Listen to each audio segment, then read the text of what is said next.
talk about is just kind of who I am and what I do and ideas, because to me, living a creative life has this magic to it, and any of you that are involved in creative industries will know that watching an idea from a tiny spark of an idea grow and grow and become something that you never fathomed, even in the beginning of what you were doing, is an amazing thing. And this is kind of where ideas could end up, brilliant ones and the stupid ones, because sometimes the stupid ideas end up being the brilliant ones and the other way around.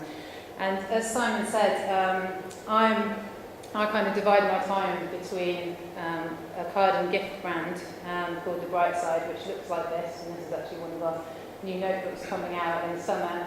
And I spend the rest of my time doing children's books, picture books for children, which look a bit like this. The great thing about this is I've actually making a living now out of being childish and not taking life too seriously, which I think can't be a bad way of making a living. And when I was coming here tonight, I thought, okay, what are the universalities in this room? What do we all strive for in our professional lives? What is going to make us happy? And I boiled it down to this list. Now, some people may accuse me of oversimplification, but I'm an evangelist for simple messaging, and this is what I found through everything that I do, is that simple message speaks to more people, and I'm boiling it down to its essence. So just going through this getting born, well, we all did that with our eyes shut, quite literally. So you know what they say, I've read all the motivation books, you should start a list with something you've already done to push you on through the list. So you can cross that one off. And then to go to school and learn stuff now, we're all kind of privileged enough to have had an education, and love it or hate it, or however long you stayed in it, it was there for us. And for me, I really loved learning, and I'm a big believer that it shouldn't stop, it should carry on through your entire life. It's kind of a weird concept that you learn for the first 18, 21 years, and then you have to kind of work and stop learning. And what I love about the time when you're in school, this amazing time where you're at an age where you think anything's possible, and you kind of haven't been conditioned with the fear of failure or things going wrong. And I get to experience this in my life as a children's author, because I go in and do lots of events with 5 to 7-year-olds, normally in that age gap, and they just believe they can do anything. They can suspend reality and think that the impossible is possible. And I often do a drawing exercise with them where they'll draw a monster with me, or they'll create something. And I've never, in all the hundreds of children I've met, come across one that says I can't draw, which is really interesting, because just for a show of hands, who would say they can't draw in this room? Is there anyone that say they can't draw? Yeah, that's pretty good actually. Normally it's like the whole room putting the hand up, but yeah, it begs the question, what stage in life do we tell ourselves we can't do something, and then tell that story to ourselves, for the rest of our lives? Because it's my passionate belief that everyone can draw, they just draw differently, and some people have had more practice. I've had years of practice, but I had a great story actually when I was working with some of the kids, and I used to ask a really stupid question. At the end, we draw these pictures, and I'd say, oh, that's really good. Do you think you want to be an artist when you grow up? Until one little boy kind of looked up at me and looked at his drawing and looked up at me again, really confused, and he was like, I already am an artist. Good point, so I stopped asking that. So yeah, that made me, that propelled me, this love of learning, into the thing that I really wanted to do, which was to live a creative life. I knew I liked, drawing, writing, and having ideas. I didn't know how to make that into a career, but it was enough to take me through to an art foundation and subsequently a degree in graphics at Kingston University. And that was 3 of the most kind of mind-opening years of my life, where they just taught us to unthink. It was a very unusual course. It was less about the sort of technical side of designing things and more about how you come at a problem and think about it. And to do that, we kind of had to learn to unthink the way we thought. They had us doing crazy things. For our first year field trip, they took us up to Northumbria, and we were all kind of like, what are we doing in Northumbria? We're like graphic design students. We want to be in cutting edge design studios in London. And they took us out into the sort of wilderness and had us drawing the sky with our eyes shut and listening for the sounds of the waterfall and drawing sounds. And at the time it was all quite weird, but now I look back and I think, that's amazing, because it's asking you to change your perception and notice things and look at the world in another way. And one of my sort of heroes of this, I don't know if anyone knows Paul Arden, who is a former Saatchi creative director, and this is one of his book titles actually, but he was all about unthinking and taking apart. And some of these, sometimes the clever thing is not too clever, I love that. And my personal favourite, if you want to be interesting, be interested. And I think that's again about the sort of lifelong learning thing. You know, if you're interested in what other people are doing, it pushes you forward to be interested in yourself. Dr. Seuss is a big hero of mine as well, in the children's book world. He was quite a philosopher. If you've ever read any of his books to your children or yourself, you'll know that. So yeah, I left Kingston with this amazing, new perception of the world. I could draw the sound of waterfalls. I could do all these things, but we hadn't touched a computer, so I was virtually unemployable. And that was quite interesting leaving. And I'm kind of glad now, but at the time it was quite a challenge. But against the odds, I did get my first job, and it was a very unlikely job at a company called Smythe and Bond Street, which if you know who Smythe and Bond Street is, or you get your stationery made there, then the drinks are on you tonight, because it's basically a very posh stationery house that kind of lords and ladies, and they do all the stationery for the palace, and we did the wedding stationery for Madonna, and it was all very uncutting edge actually after my cutting edge design course. But it gave me two things, which was my first exposure to printmaking in a commercial environment, which little did I know in the fullness of time would become the centre of my practice as an illustrator and a card creator and gift creator. And because they use these little metal dies to create this exquisite stationery. It's all hand done, which is why it's so expensive. And this is my first exposure to it, and I just loved that. And the second thing it gave me was a burning desire to go and do something else.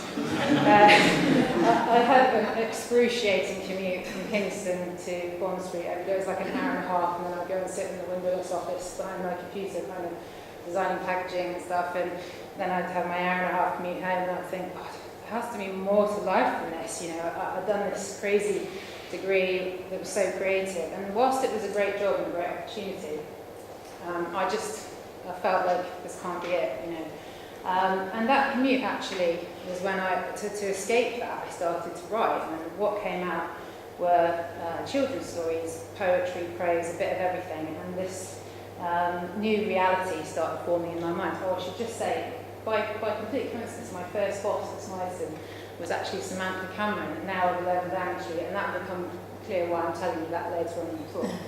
So yeah, I started writing, and I was thinking, right, this new reality, this kind of idea of an idea evolving, and one idea giving you the next. I thought, number 3 on my life list, decide what to do. I know what I want to do. I want to be a writer, a world-famous writer. So there it is. And so I did the only logical thing I could do. I plucked up the courage to leave that job, and I became an air hostess. That's the most logical decision-making process. But actually, I didn't know how to make writing, drawing, and having ideas a job. I just didn't. And in the meantime, I saw an ad and thought, I'd love to travel the world. I didn't have 2 pennies to rub together.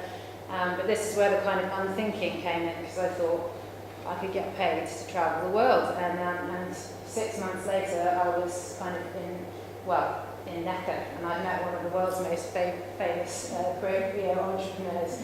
So it took me to crazy places, and I had the most amazing time for a year and a half. Still writing, still drawing, still no idea how to make it into a job. And I took lots of spurious career decisions after that.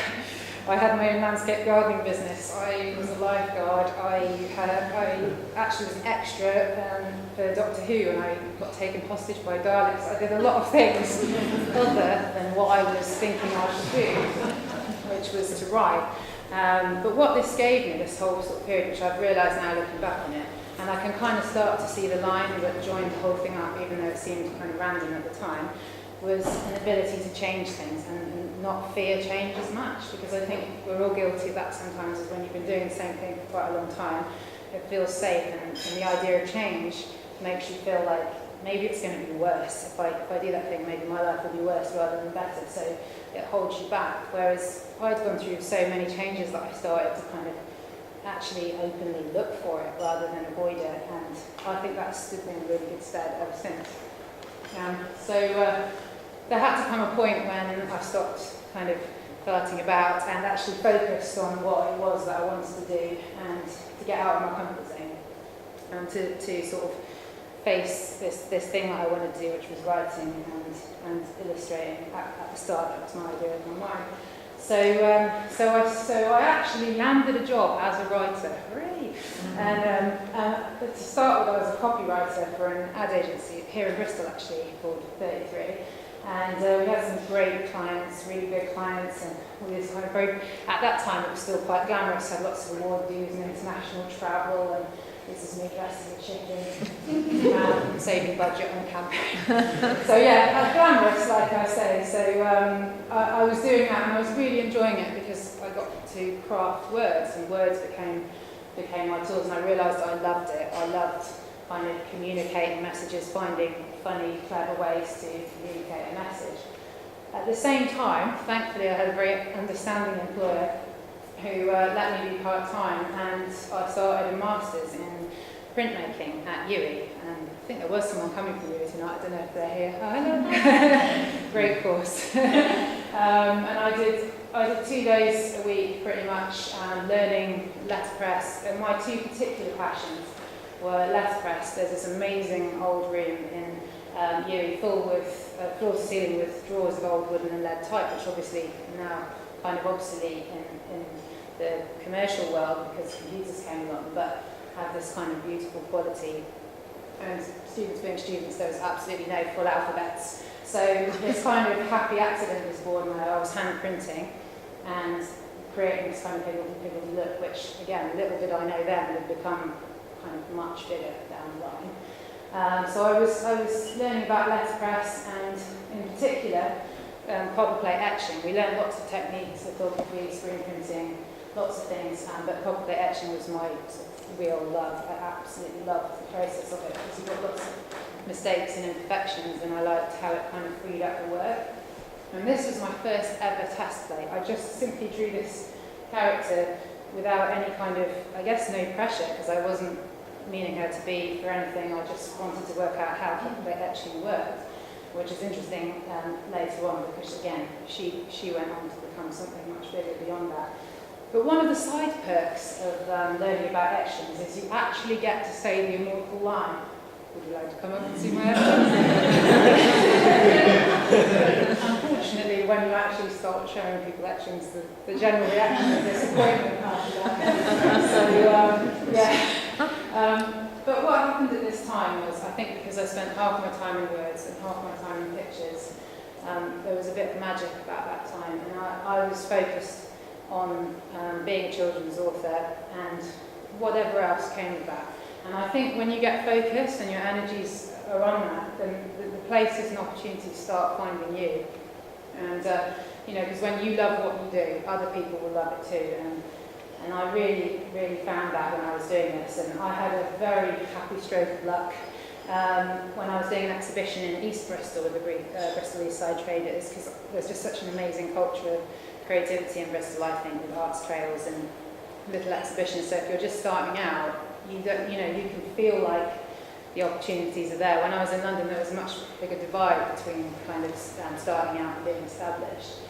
But in Bristol, I felt that there was the opportunity to do that. And the commissioning editor at Clifton Books happened to live around the corner from that exhibition, and happened to wander in, and happened to see my work, happened to buy a piece, and leave a card and say, get in touch with me.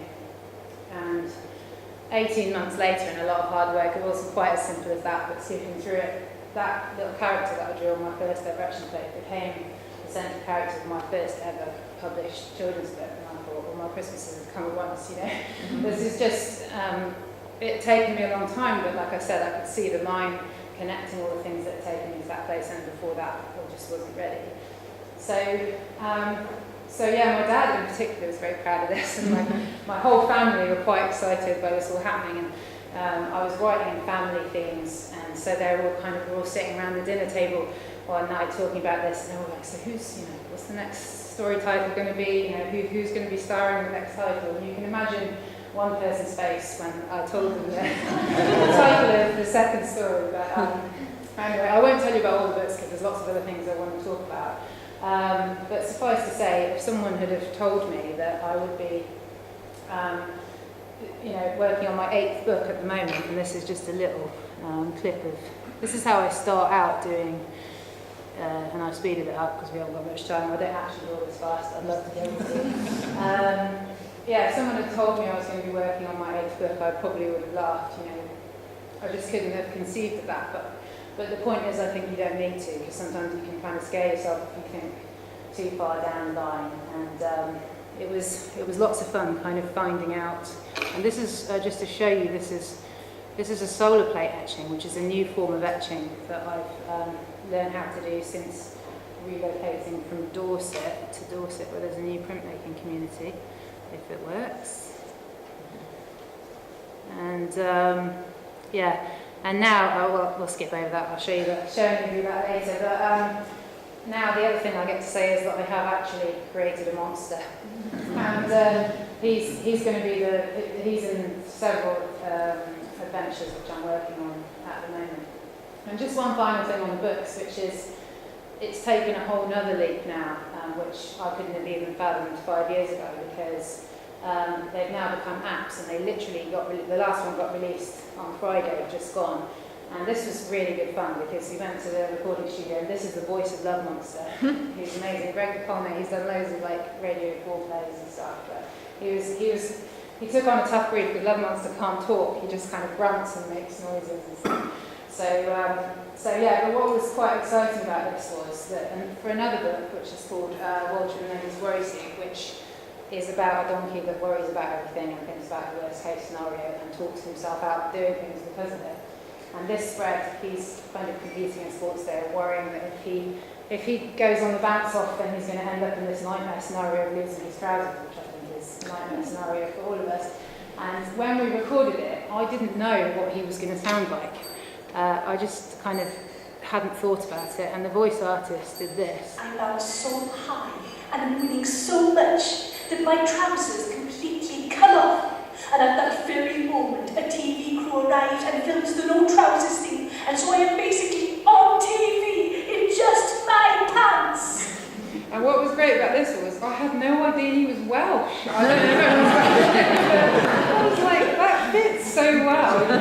How could I have known? But I just love the whole kind of random places ideas can end up. So whilst I was doing all these sort of book stuff, and my main kind of magic beanstalk, there's this amazing offshoot started to happen. And when I was in that print room full of drawers printing with the letterpress, I was just literally printing things falling out of my head. I had no particular direction for it. And one day I printed this, and this flash of earth-shattering business strategy kind of came into my head, and I thought, that makes a good Valentine's card. That was it. That was literally the extent of my strategic thinking. But like a 6-year-old who kind of doesn't think too far ahead and doesn't talk yourself out of it before you even started, I thought I'll send it off to a card company and see what they think. And the reason I started creating these was because lots of greeting cards look like this, still do look like this. There's lots of other ones that don't, all like this, which was a particularly lovely example I found. And I wanted them to look like this, or I wanted them to sound like this, the kind of things that you actually say to each other, things that I say to my friends and family, and just sort of everyday human language. And this is one thing that I think is common to all successful communications, not necessarily on cards or whatever. It's the fact that if you've got a simple voice, an authentic voice, and one that you can believe in, then you'll listen, you'll sit up and listen, and you'll want to hear that message. And it's a good thing, I have to constantly remind myself of that, but when we're doing these, I get all my best ideas when I'm actually saying thank you, or happy birthday, or someone saying it to me, and I try and say it in the way that I would say it, and I feel really strongly about that. If ever a few on this your special day creeps in, I kind of slap myself down the face and tell myself not to do it. So authentic voice, I think, is, for me, totally key to any successful communications. And I'm lucky to have a sunny disposition. I've always had wanted to flip any bad situation to see the kind of sunny side of it. And so at the time I kind of had my business cards printed like this, because I found it a funny truth that often in business, you talk to each other and you say what you do, but you don't really say who you are. And it sort of should be the other way around sometimes, I think. And for me, those two realities were becoming one and the same. What I did was who I was, and that was always what I was aiming for. And so, just talking about getting all my best ideas through talking to my friends and everything. One of my friends decided, after me telling him this, to put a disclaimer, probably can't read this a bit small, at the end of all his emails, and says, please note, any words in this email are copyrighted to Ben Costa. Any words contained within these greetings cards or gift products will be subject to 20% commission, which I thought was very funny. Because he's convinced he said something to me once and ended up on the card. So I'd just like you to all sign this.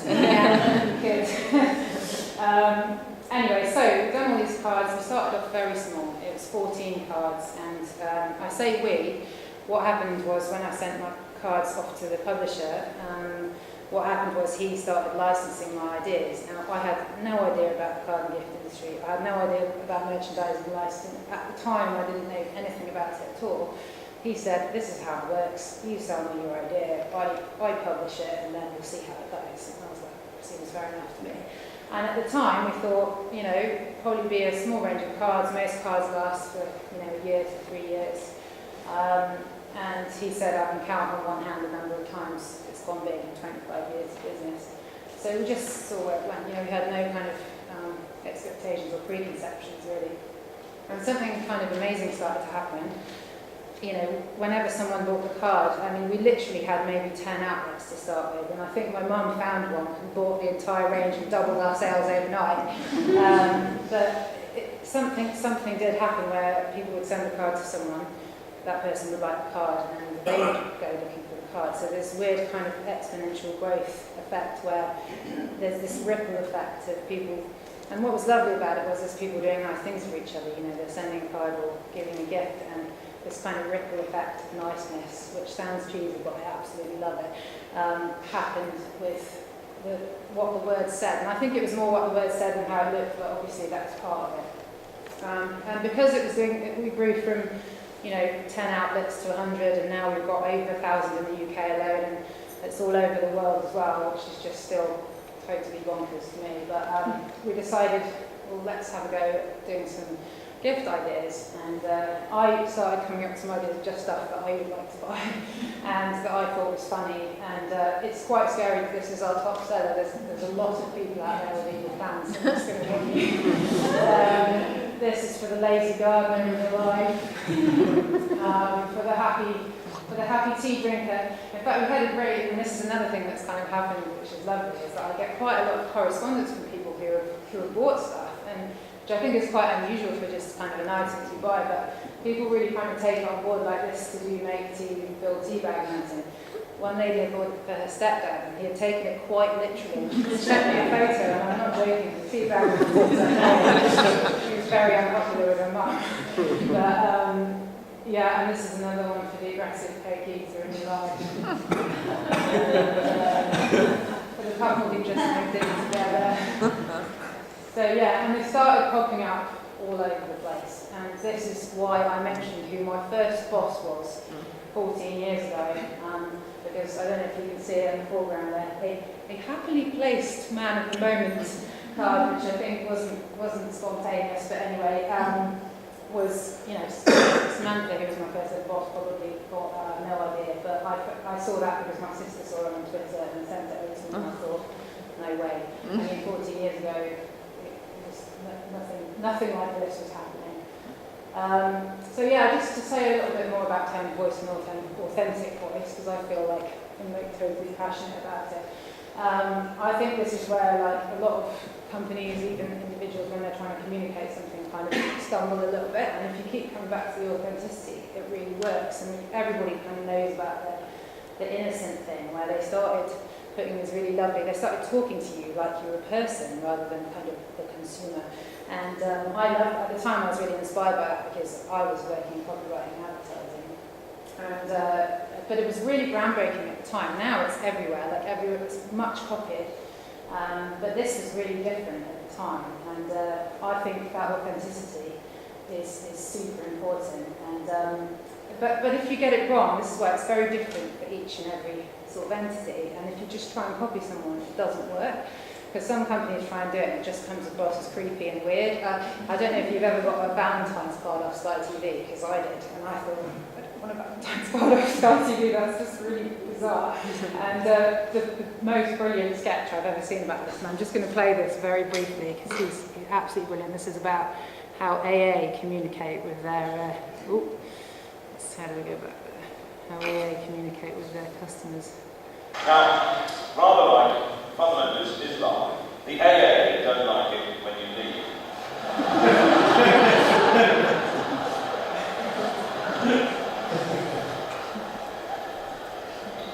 If you left the AA, you know, when I said the AA, I mean, you know,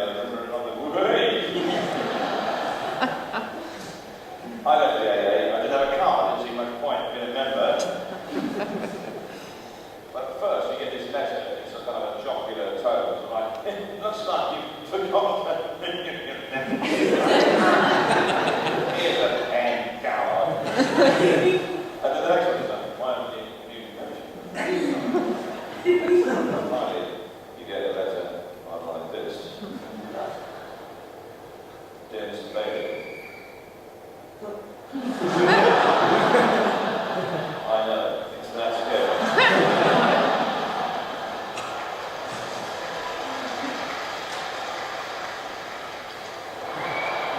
Dear Mr. Bailey, it appears you have not renewed your AA membership.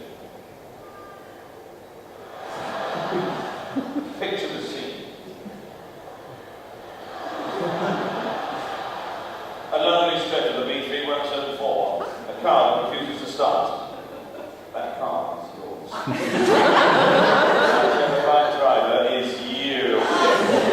Why would you leave the AA, one of the most beautifully magnificent organisations the world has ever seen? And now, when you are at your most vulnerable, your political levels are worrying you high. Your friends talk about you behind your back, they pity you. Your arrogance has placed your family in mortal danger.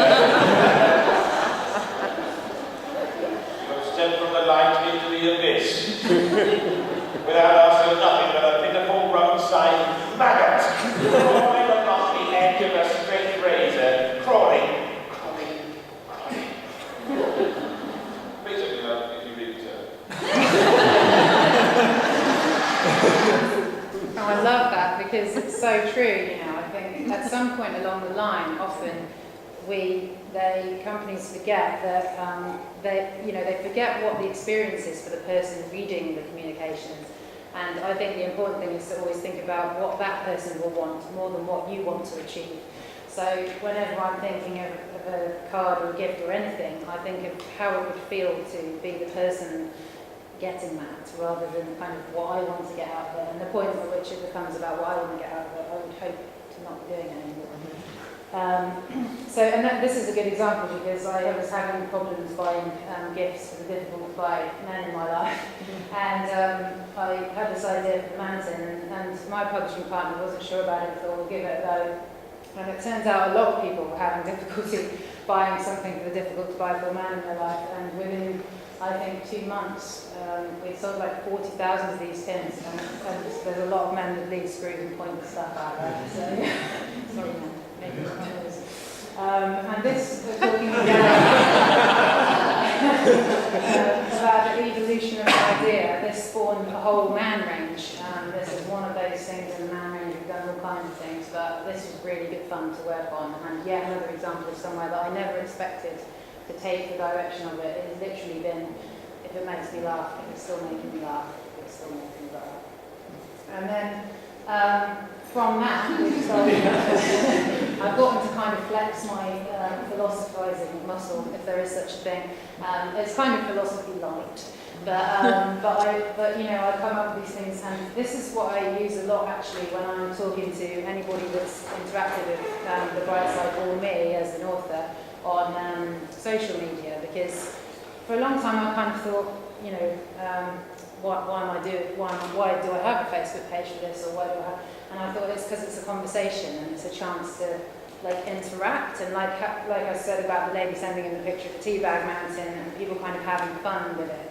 That to me is what it's about, and I actively try not to really kind of sell at anyone on those things, because I think it's just not, for me, it doesn't feel right for me when I'm on it. So I think, well, this is more about kind of kindred spirits thinking the same way and finding the same things funny.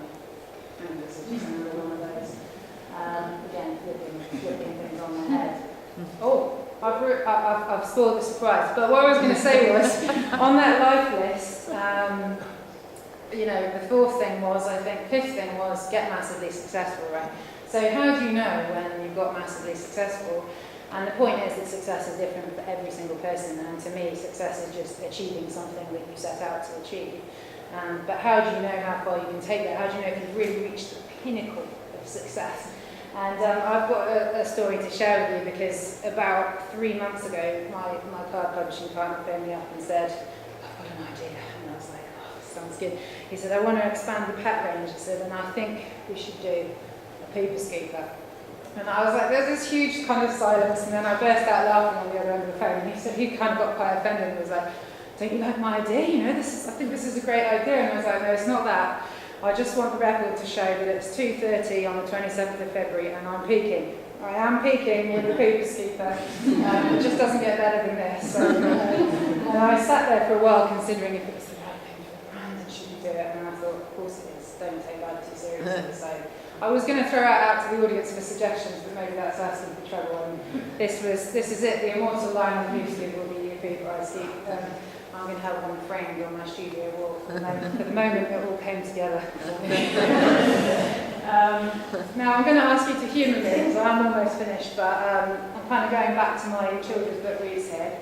I'm going to ask you to get in touch with your inner 6-year-old, because I'm going to read you one of my favourite inspirations. I mean, this author, Robert Johnson, is really interesting. He's done this is the 50th anniversary, so he's not around anymore, but he's done some amazing books. And this, to me, is kind of more of a parable than a children's book. And it's sort of the whole point of what I've been talking about, finding the line that connects all the things you do that will carry you through to the thing you want to do, or the person you want to be. And it's called Harold and the Purple Crayon. You might have noticed the purple crayon mentioned in my... So this is the link. One evening, after thinking it over for some time, Harold decided to go for a walk in the moonlight. There wasn't any moon, and Harold needed a moon for a walk in the moonlight, and he needed something to walk on. He made a long, straight path so he wouldn't get lost, and he set off on his walk, taking his big purple crayon with him. But he didn't seem to be getting anywhere on the long, straight path, so he left the path for a shortcut across a field, and the moon went with him. The shortcut led right to where Harold thought a forest ought to be. He didn't want to get lost in the woods, so he made a very small forest with just one tree in it. It turned out to be an apple tree. The apples would be very tasty, Harold thought, when they got red. So he put a frightening dragon under the tree to guard the apples. It was a terribly frightening dragon. It even frightened Harold. He backed away.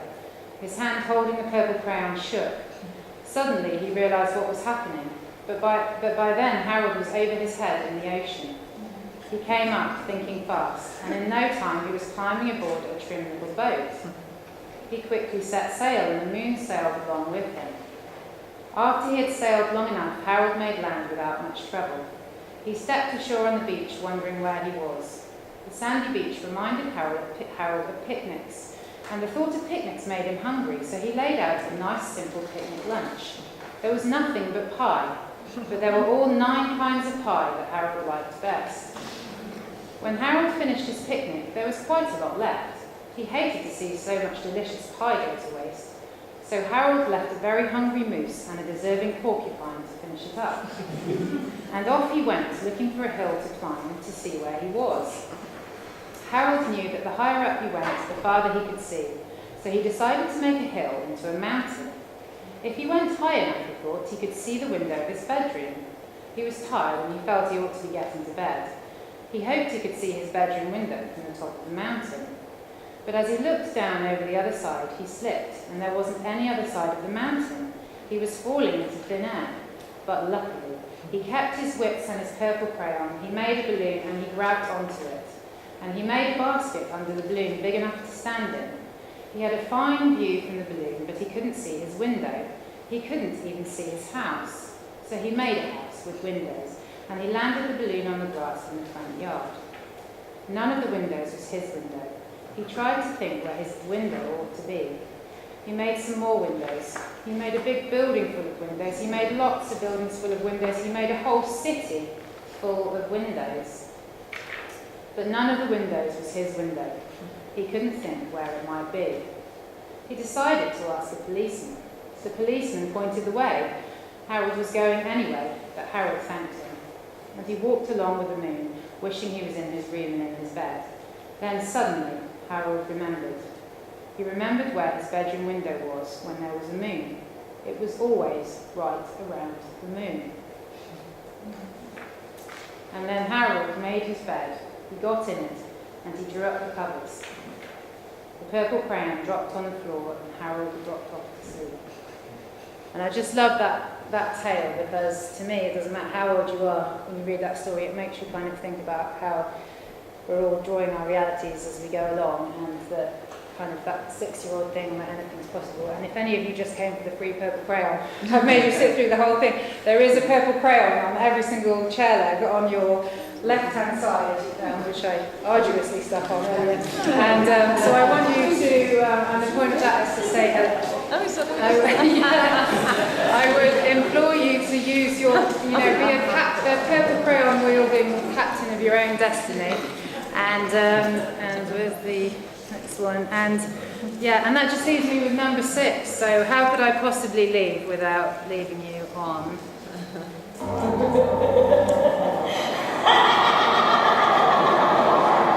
I'll just never take life too seriously. Thank you very much.